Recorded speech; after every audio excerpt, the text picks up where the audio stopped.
Has nature's self been going backward, and human faults assuming then? The very plants and beasts, I fancy, now lie as much as mortal men. I trust not in the lily's chasteness, the colored fop, the butterfly, toys with her, kisses, round her flutters, till lost is all her purity. The violet's modesty, moreover, I hold full cheap, the little flower with the coquettish breezes, trifles, in secret pants for fame and power. I doubt if Philomel appreciates the time she sings with pompous mien. She overdoes it, sobs and warbles, methinks from naught but pure routine. Truth from the earth is fast departing, the days of faith are also over. The dogs still wag their tails, smell bully, and yet are faithful now no more.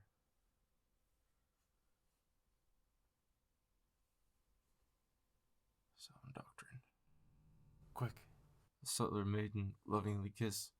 This is the whole of knowledge and truth. The deepest book learning lies in this. Quick, drum the people out of their sleep, and drum your revival with the ardor of youth.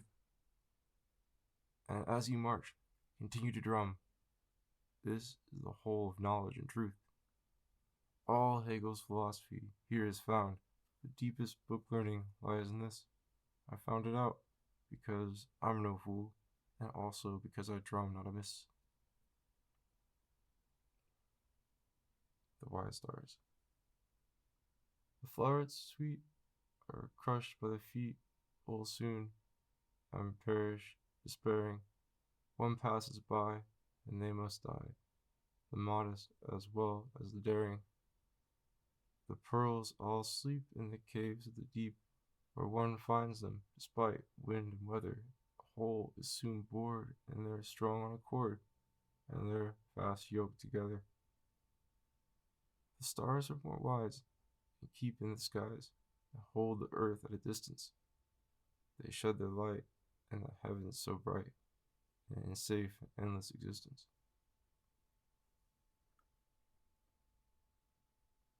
Helena, thou hast called me forth from out of the grave by means of thy magic will now, and filled me full of love's fierce glow. This glow thou never canst still now.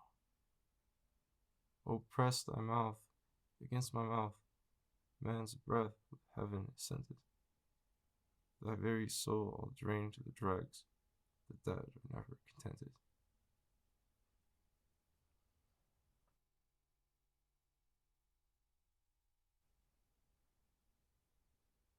Longing. Thou beholdest in thy vision fables, silent flowers before thee, and a yearning wild steals over thee at their fragrant scent Elysian. But thou from those flowers art parted by a gulf both deep and fearful. Thou comest sad and tearful, and at last art broken hearted. How they glitter, how they lure me. Could I but the gulf pass over, how the secret to discover, and a bridge across procure me.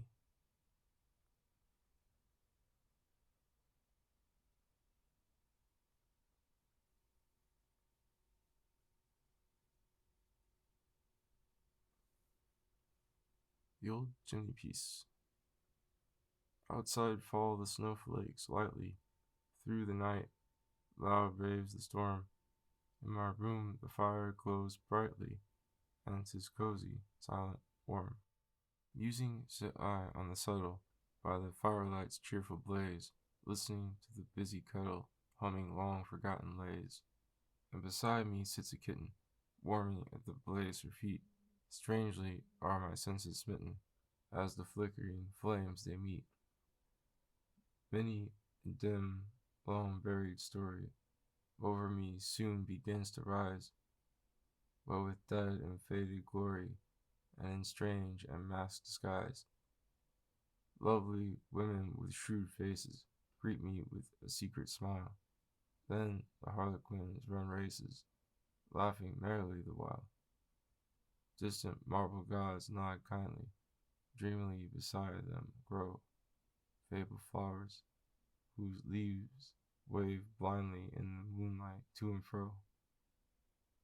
Magic castles, once resplendent, ruined now, in sight appear.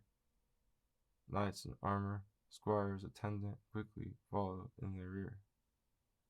All these visions I discover as with shadowy haste they pass. Ah, the kettle's boiling over, and the kittens burnt, alas!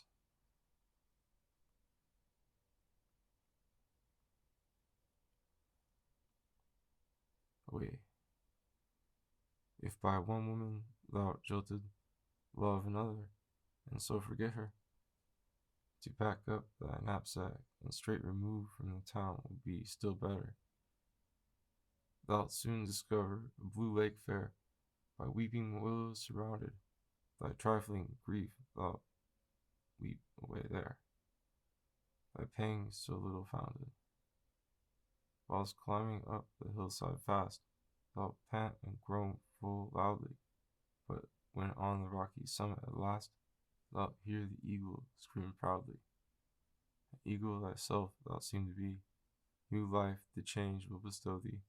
Thou'lt feel thou hast lost when thus set free, not much in the world below thee.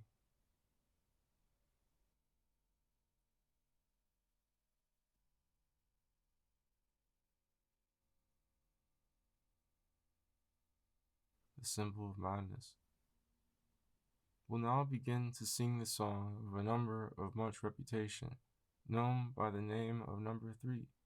To joy succeeds vexation.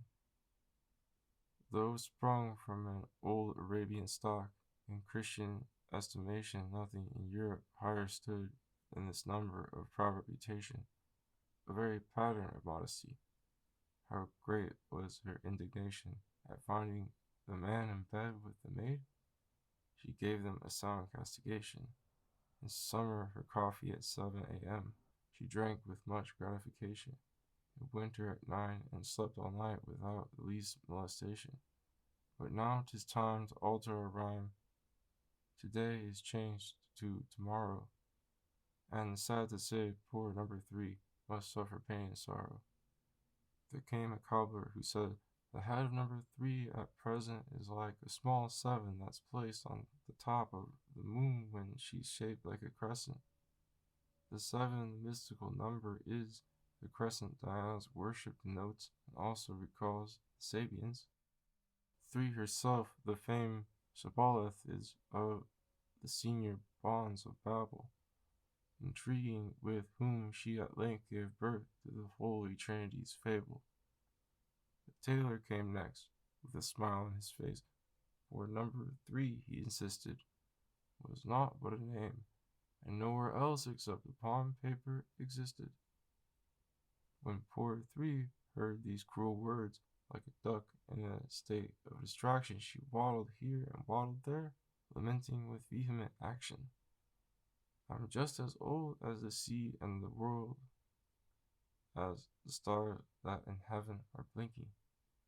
I've seen kingdoms ascend, presently end, and nations rising and sinking. I've stood on the ceaselessly whirling loom of time for many long ages. I've peeped into nature's fashioning womb, where everything rushes and rages. And nevertheless I withstood all assaults of darkness and sensuality, and safely preserved my virgin charms, despite their cruel brutality. What use is my virtue now? By the wise and the fools I am evil and treated. The world is wicked, and never content till everyone is cheated.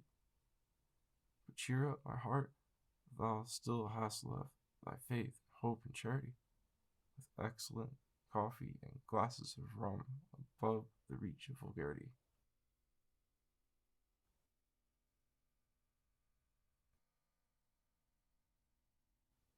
Away.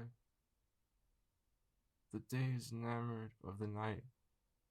The springtime loves the winter, and life's in love with death. And thou lovest me. Thou lovest me, thou already sees by fear-inspiring shadows, and all thy blossoms fade. To death thy soul is bleeding. Away from me, I only love the butterflies, gay triflers, who in the sunlight sport. Away from me, and sorrow.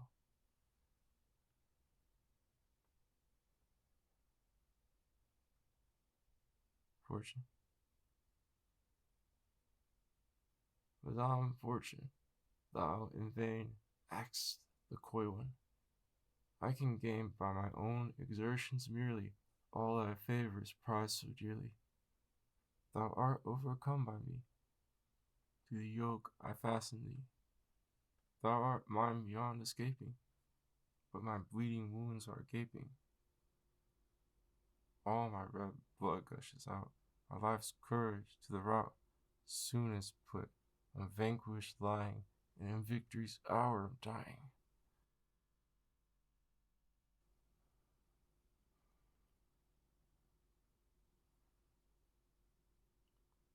Psyche.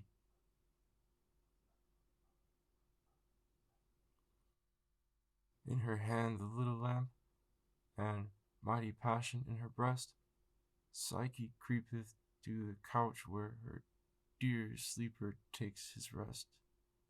How she blushes, how she trembles, when his beauty she describes.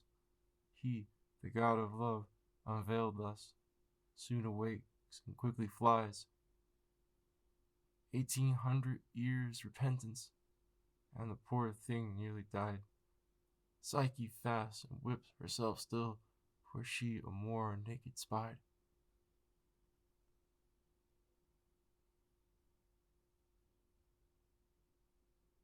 The chiefest reason why I made the earth, I will confess with gladness, within my soul, like fiery madness, a burning call to do so played.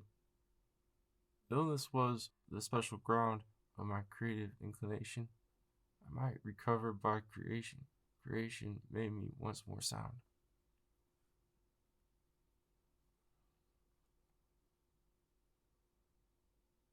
The nightingale appeared the first, and as her melody she sang, the apple into blossom burst. To life the grass and violet sprang. She her own bosom then did bite, her red blood flowed, and from the blood a beauteous rose tree came to light, to whom she sings in loving mood. That blood atones for, to this day, us birds within the forest here. Yet when the rose song dies away, will all the wood too disappear? Thus to his youthful brood doth speak the sparrow in his oaken nest. His mate pips, while she trims her beak, and proudly sits and looks her best. She is a homely wife and kind, broods well, and never is seen to pout. The father makes his children find pastime in studying things devout.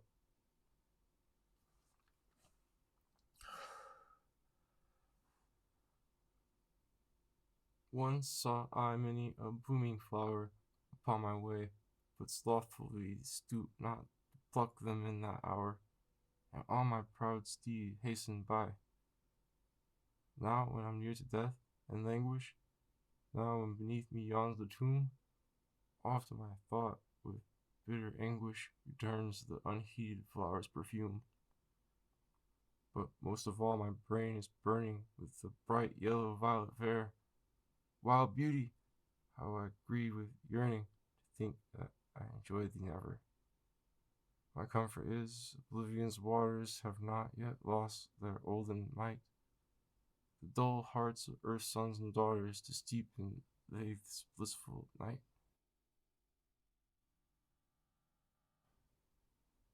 Cease thy blushes and thy sorrow, boldly woo, and not aside.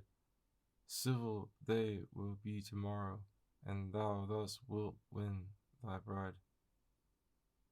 'Tis the fiddle makes the revel, give then the musicians gold. Though thou wish them at the devil, kiss thy aunts-in-law, though old. Give a prince his meed of laurel, of a woman speak not ill. With thy sausage don't quarrel when thou hast a sow to kill. If the church to thee is hateful, all the more attend its shrine. To the parson be thou grateful, send him too a flask of wine. If an itching chance to tease thee, like a man of honor, scratch. If thy shoe be tight and squeeze thee, slippers get with all dispatch. If thy soup has too much seasoning, be not in an angry mood. Smiling say, instead of reasoning, sweet wife, all thou cook'st is good. If thy wife a wish expresses for a shawl, straight buy her two. Buy her golden brooches, dresses, lace, and jewels not a few. If thou give this plan a trial, then, my friend, thou'lt surely gain heaven to bless thy self-denial, and on earth to peace attain.